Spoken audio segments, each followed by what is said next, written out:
기독교 로마를 뒤흔든 낯선 종교라는 책이 있습니다. 요즘 제가 좀 보고 있는데 1세기 로마 세계에서는 기독교를 아주 위험하고 이상하고 낯선 종교로 여겼다라고 말합니다. 그 이유는 십자가 때문이었습니다.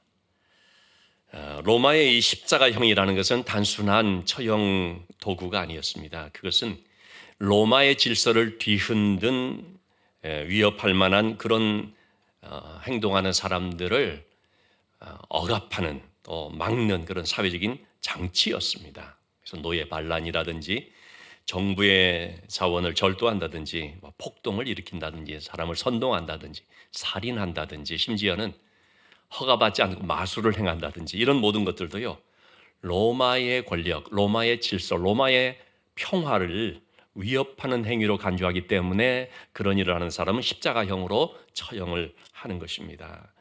때문에 이 십자가형을 받았다라는 것은 로마의 반역자다, 로마의 거역한 자다라는 걸 뜻하는 것이죠. 반로마적인 것을 말합니다. 그런데 예수 믿는 사람들은 바로 십자가에 못 박이신 예수님을 따르는 거 아닙니까?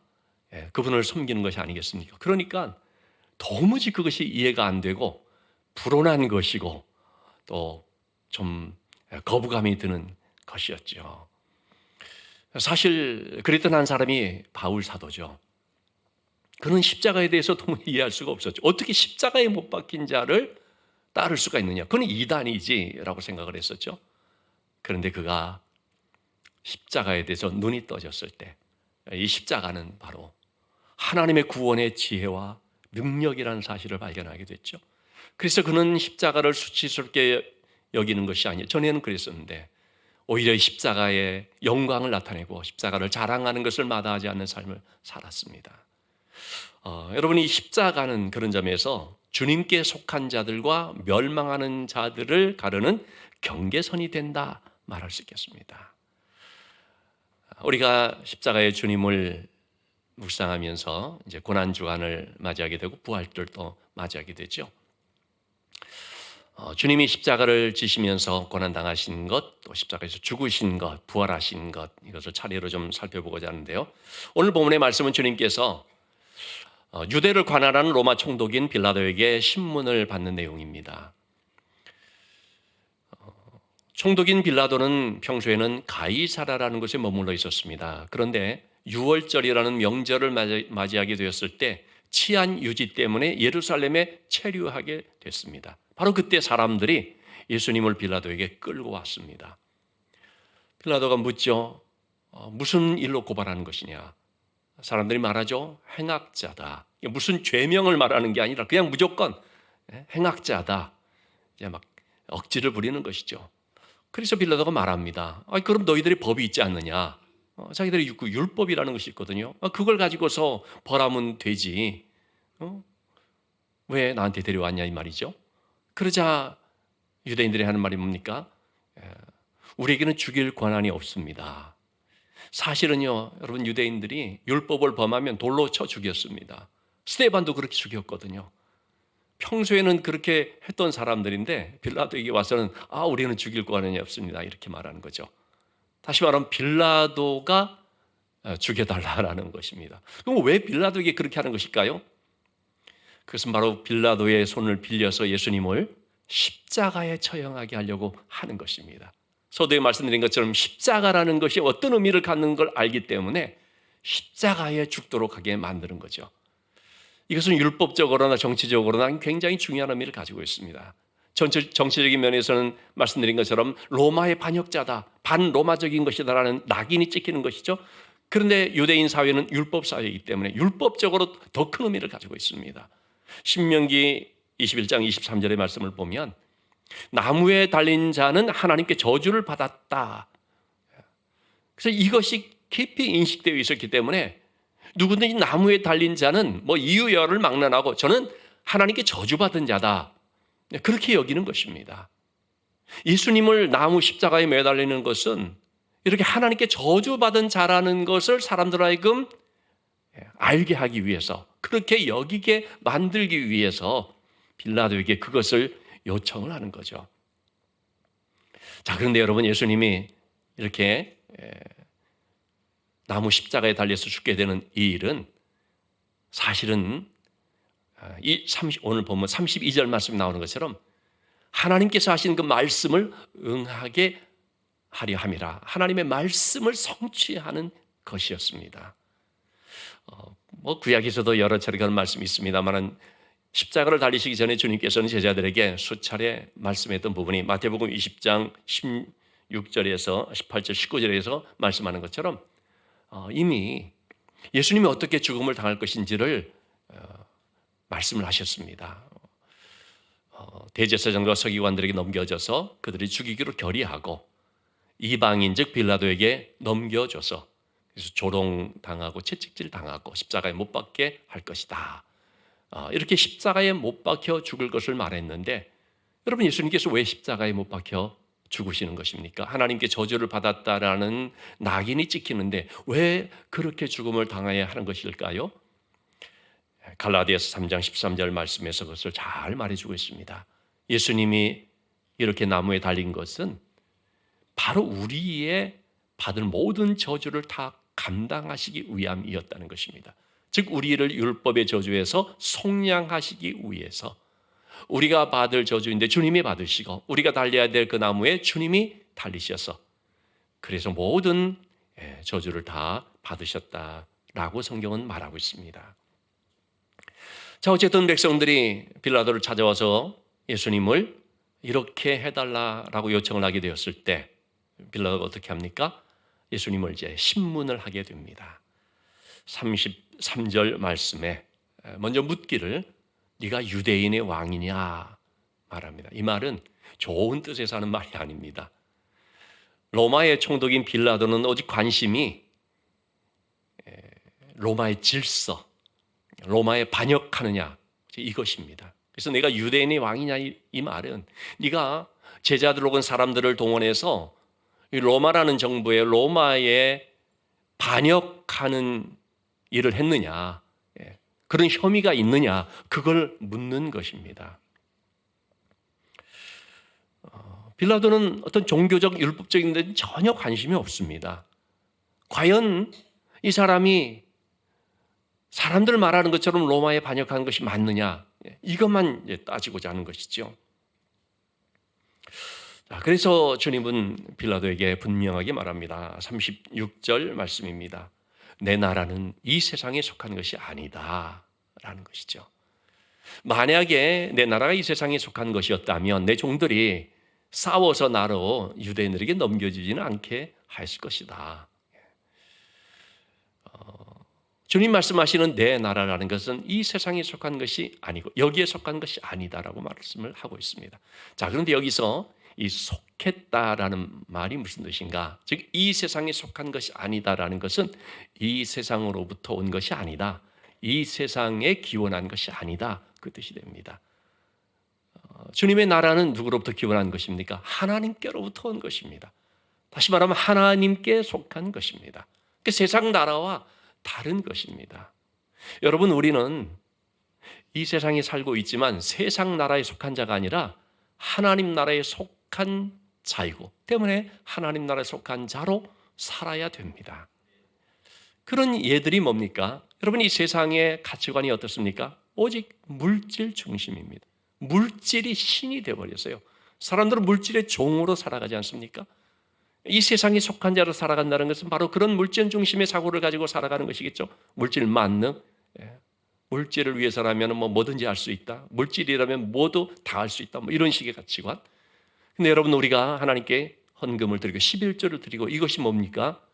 우리가 물질의 종이 아니다라는 것을 나타내는 것입니다. 우리는 하나님께 속한 자다라는 것을 나타내는 것입니다. 이 주일날 사람들은 휴일이라고 놀러 다니고 하지만 우리가 이 자리에 와서 하나님께 예배를 드리는 것은 뭡니까? 우리가 이 세상에 속한 자가 아니라는 것을 말하는 것이죠. 우리는 하나님께 속한 자이기 때문에 하나님께 예배를 드린다는 것을 보여주는 것입니다.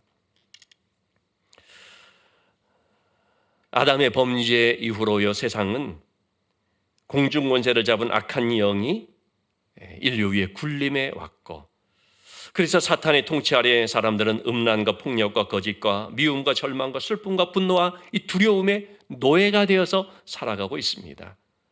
주님은 바로 이와 같은 세상 속에 이제 오셨는데 인간 내면을 지배하고 있는 이 사탄의 세력을 몰아내고 의와 사랑과 평강이 넘치는 하나님의 나라를 건설하기 위해서 오신 것이죠.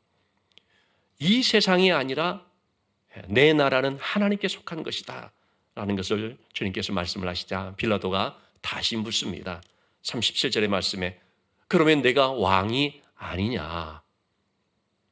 여기에 대해서 주님은 대답하시기를 내가 왕이다. 왕인데 당신이 생각하는 그런 세상 나라의 왕이 아니라 어떤 왕이라는 뜻입니까? 진리의 왕이라는 것을 말씀합니다. 이를 위해서 태어났고 이를 위해서 세상에 왔는데 곧 뭐냐? 진리에 대하여 증언하고 그래서 진리에 속한 자는 내 음성을 듣는다 말합니다. 여러분 여기서 말하는 이 진리라는 것은요.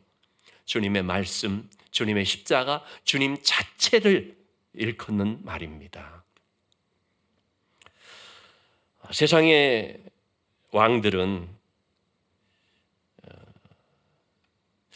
참 거짓과 술수와 온갖 어떤 그런 권모술수로서 나라를 다스리고 그래서 부패와 또는 타락이 참 많이 있죠.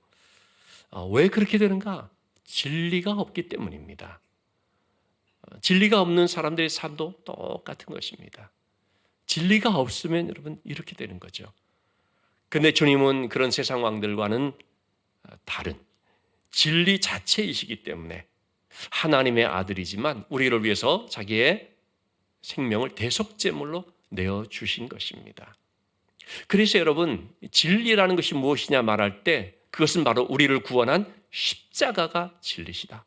우리를 구원하신 그 예수 그리스도가 진리다라고 분명하게 얘기할 수가 있습니다.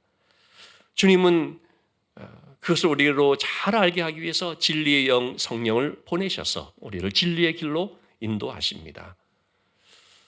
그러나 여러분 세상 가운데서 어떤 삶을 살든지 간에 부하게 살든 가난하게 살든 어떤 직위에 있든 상관없이 그 마음에 진리가 없는 사람들은요. 평안도 없고 행복도 없고 죄에 빠진 삶을 살게 됩니다. 그리고 삶이 참 허무한 것입니다. 그러나 진리 대신 이 주님의 음성을 듣고 따르는 순종하는 사람들은 생명의 성령의 법이 그를 주관하고 지배하고 또 그런 주님의 통치를 받음으로 주님과 동행하고 그래서 심령 속에는 십자가의 은혜가 넘치고 부활의 산소망이 가득한 것을 볼 수가 있습니다. 주님은 빌라도에게 진리에 대한 말씀을 하는데 무엇 때문에 그렇게 하고 있을까요? 빌라도 앞에서 신문을 받기 때문에 자신에 대해서 변호하는 차원에서 변명하는 차원에서 그렇게 말하는 것일까요? 그것이 아닙니다. 바로 이 빌라도가 진리가 필요한 사람이기 때문에 그렇습니다. 진리는 것 생명을 말하는 것이거든요.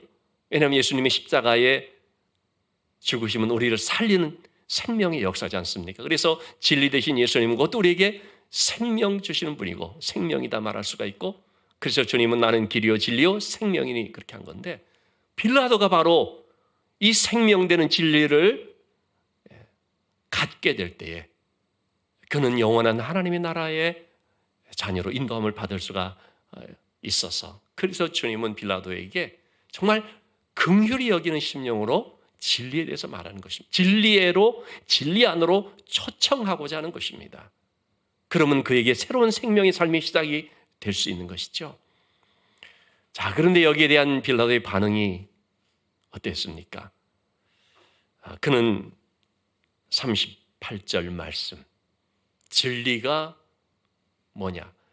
여러분 진리가 뭔가요? 이것이 이 뉘앙스가 아닙니다.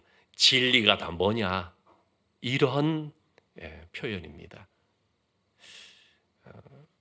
그런 건 별 관심 없고 진리에 대해서 냉소적인 반응을 보인다 하는 것입니다. 예수님의 그런 초청에 대해서 좀 진지하게 반응을 할 수 있어야 되는데 거부의 버렸습니다. 왜 빌라도는 그럴까요? 그는 세상 권력을 진리로 추구하는 사람이었기 때문입니다.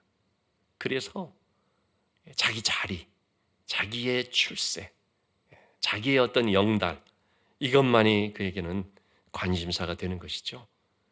자기 눈앞에 있는 예수님이 그냥 한낱 초라한 죄수에 불과한 것이기 때문에 그 예수님이 하는 말에 대해서는 별로 그렇게 귀담아 듣지 않고 눈여겨보지를 않는 것입니다. 그에게 진리는 한마디로 힘이라고 말할 수도 있죠. 여러분, 오늘날 세상 사람들에게 있어서 진리는 뭘로 여겨질 수 있습니까? 좀 전에도 말씀드린 것처럼 돈이 힘이고 돈이 무기고, 그래서 이 돈, 물질을 추구하는데 얼마나 정말 혈안이 되어 있습니까? 그러다 보니까 이 가치관이 말이죠, 무엇이 옳으냐를 기준으로 선택하는 것이 아니라 설령 그것이 옳다 할지라도 내 이익이 된다면 그것도 버릴 수가 있는, 어떤 옳다 하는 것보다는 내 이익을 더 선택하는 이런 쪽으로 가게 되어버리는 것입니다. 여러분, 우리는 모든 것을 이익에 따라서 선택하는 것이 아니라 진리에 따라서 선택하는 삶이 되어야 됩니다. 여러분, 우리가 왜 예수님 믿습니까? 나한테 이익이 되니까 믿습니까? 물론 그렇게 생각하는 분도 있을 수가 있습니다. 교회 나오면은 뭐 평안하고 또 뭐 잘 될 수도 있다고 하고, 네, 여러분, 거기에 초점을 맞추게 되면은 정말 큰 코 다칩니다. 왜냐하면 예수 믿는 것이 그런 게 아니기 때문이죠. 왜 그럼 예수를 우리가 믿는가? 옳기 때문입니다. 왜 우리가 하나님을 섬기는가? 하나님이 참되신 분이기 때문입니다. 왜 우리가 예수 그리스도의 십자가의 진리를 믿는가? 그것이 우리가 생명을 얻는 가장 유일한 온전한 참된 것이기 때문입니다. 왜 우리는 이렇게 지금 신앙생활을 하는가? 이 때문이 아니라 옳기 때문이다라는 사실, 진리 때문이라는 사실을 우리가 기억을 해야 됩니다. 마음속에 진리가 없는 사람들은 결국은 모든 것을 다 이익을 기준으로 선택을 해버리게 되는 것이죠. 그러나 우리는 십자가의 진리를 영접한 자로서 진리를 기준으로 살아야 된다는 것을 볼 수 있습니다. 그 진리가 우리를 살리는 것입니다. 자, 주님께서 빌라도에게 신문을 당하고 고난을 받는데요, 그것은 주님이 어떤 힘이 없어서가 아니죠. 하나님의 아들이신데 힘이 없어서가 아니라 전적으로 우리의 죄를 담당하기 위해서입니다. 그것은 하나님의 뜻에 순종하는 것이고요, 그래서 고난의 잔을 기꺼이 마셨던 것입니다. 그로 말미암아 우리가 죄 문제가 해결이 되었고 구원의 길이 열렸고 또 우리가 믿음으로 구원받는 자가 되었습니다. 자, 지금 우리는 이 고난 주간을 앞두고 있는데요, 예수님의 고난에 대해서 우리가 생각할 때 우리는 머리로만 우리 예수님의 고난이 이런 것이었다고 이해하고 그냥 알고 나는 그것을 믿어, 이렇게만 되면 안 됩니다. 그것은 어디까지나 교리적이고 지식적인 신앙에 머무는 것이라고 할 수 있지요. 또 어떤 분들 경우에 특히 이제 우리가 이 고난주간을 맞이하면서 고난의 십자가의 찬송 이렇게 부를 때에 얼마나 우리 마음속에 그 주님의 고난이 느껴져서 감정적으로 거기에 마음이 움직여질 때들이 있습니까? 얼마나 아프셨을까? 감상에 젖을 수가 있거든요. 근데 여러분, 그것이 신앙은 아닙니다. 감상에만 젖어서 눈물을 흘린다고 해서 그게 곧 십자가의 신앙을 가진 것이라고 볼 수는 없다는 것입니다. 좀 죄송한 말씀이지만 감정적인 것에 불과한 것일 수가 있습니다. 여러분, 예수님의 십자가의 그 고난이라는 것을 정말로 믿는다면 그것은 그건 뭘 뜻하는 것입니까? 우리의 삶에서 나타나는 것입니다. 다시 말하면 예수님의 십자가, 또 예수님을 믿는다라는 것은요, 주님과 함께 고난에 동참하는 것이고 자기 십자가를 지고 주님을 따르는 것을 말하는데, 구체적으로 그게 뭔가 두 가지 내용을 좀 말씀드리고자 합니다. 첫째는 우리가 이 고난을 만나게 됐을 때, 즉 고난의 밤에 기도하며 찬송할 수 있어야 한다는 것입니다. 고난의 밤에 노래할 수 있어야 한다는 것입니다. 하나님은 우리에게 고난만 주시는 분이 아닙니다. 고난의 밤에 노래하게 하시는 분입니다. 욥기서 35장 10절 말씀에 하나님을 가리켜서 밤에 노래를 주시는 자, 그렇게 표현을 하고 있죠. 여러분, 우리가 어떻게 고난의 한밤중을 지나면서 노래할 수가 있을까요? 누가 그렇게 할 수 있을까요? 믿음 있는 사람만이 그렇게 할 수가 있죠. 하나님을 향한 신뢰를 가질 때 우리가 그렇게 할 수가 있습니다. 사도행전 16장 25절 26절의 말씀을 보면요, 바울과 실라가 복음을 전하다가 억울한 누명을 쓰고 빌립보 감옥에 갇혔습니다. 그 상황을 한밤중이라고 표현할 수가 있죠. 여러분, 이런 고난의 한밤중에 바울과 실라가 어떻게 합니까? 기도하고 찬송합니다. 그걸 죄수들이 듣지요. 그럴 때 하나님의 놀라운 그런 역사가 또 나타나죠. 자, 어쨌든 여러분이 이렇게 한밤중 고난의 밤을 지나면서 노래할 수 있다는 것, 기도하고 찬양할 수 있다는 것, 무엇 때문입니까? 하나님에 대한 전적인 신뢰 때문입니다. 하나님께서 우리의 모든 삶을 주관하시고 모든 것을 합력하여 선이 되게 하시고, 또는 어떤 상황에서 우리를 넉넉하게 이기신다고 하는 이 믿음을 갖기 때문에 그 하나님에 대한 신뢰로 믿음의 기도를 할 수가 있는 것이고, 믿음의 노래라고 할 수 있는 찬양을 할 수가 있는 것입니다. 여러분, 고난의 밤에 부르는 믿음의 노래는요, 밝을 때 부르는 것과 차원이 다릅니다. 좋을 때야 누구든들 노래 안 하겠습니까? 나는 기뻐요, 정말 기뻐요, 찬양 하지 않겠습니까? 그런데 이 고난의 밤에 그렇게 노래할 수 있다는 것은 믿음으로 하는 것이기 때문에요, 깊이도 다르고 무엇보다도 힘이 다릅니다. 바로 그런 찬양, 그런 노래에 힘이 있습니다. 세상을 이기는 힘이 있고, 고난을 이기는 힘이 있고, 두려움을 이기는 힘이 있고, 내 마음의 의심을 떨쳐내는 힘이 있는 것입니다. 왜 그런 노래를 부를 수가 있습니까? 하나님의 함께하심을 믿기 때문이죠.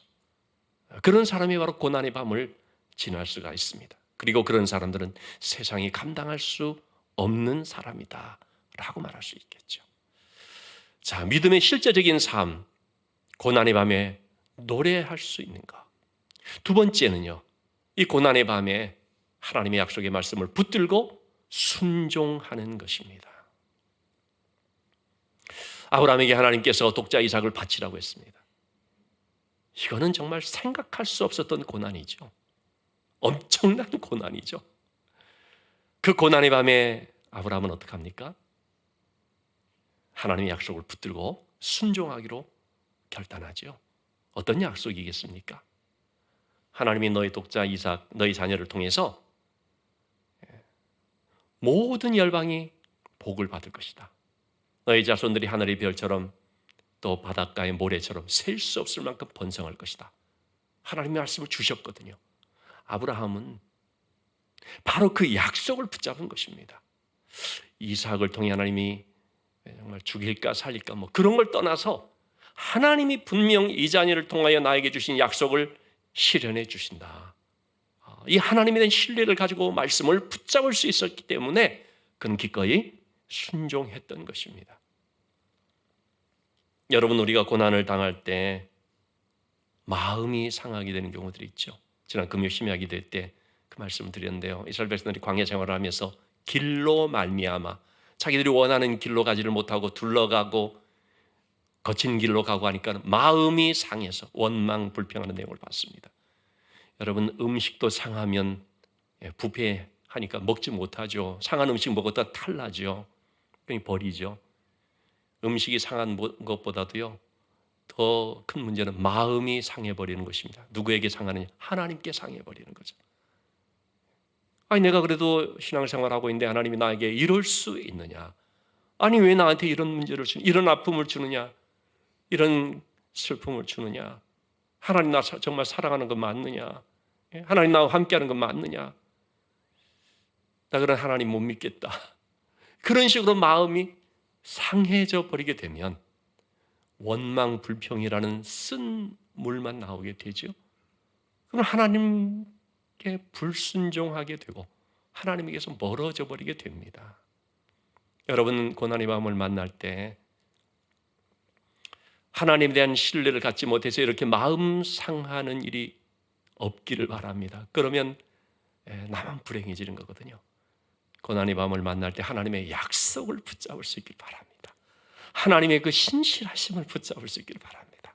하나님은 나에게 과연 어떤 분인가 한번 회상하시면서 하나님은 사랑하는 자녀에게 잘못된 걸 결코 주시는 분 아니시고 하나님은 나를 무슨 골탕 먹이거나 나를 일부러 막 시험 들게 하는 그런 분 아니시고 정말로 하나님은 나를 사랑하시고 정말 나를 애지중지 귀히 여기시는 분이시고 나를 통해서 좀 특별한 일을 계획하시고 행하시는 그런 분이시고 지금까지도 그런데 앞으로도 하나님은 나에게 여전히 그런 분이다라고 하는 이 하나님 된 신뢰를 붙잡고 나를 향하신 하나님의 약속의 말씀, 내가 너와 함께한다.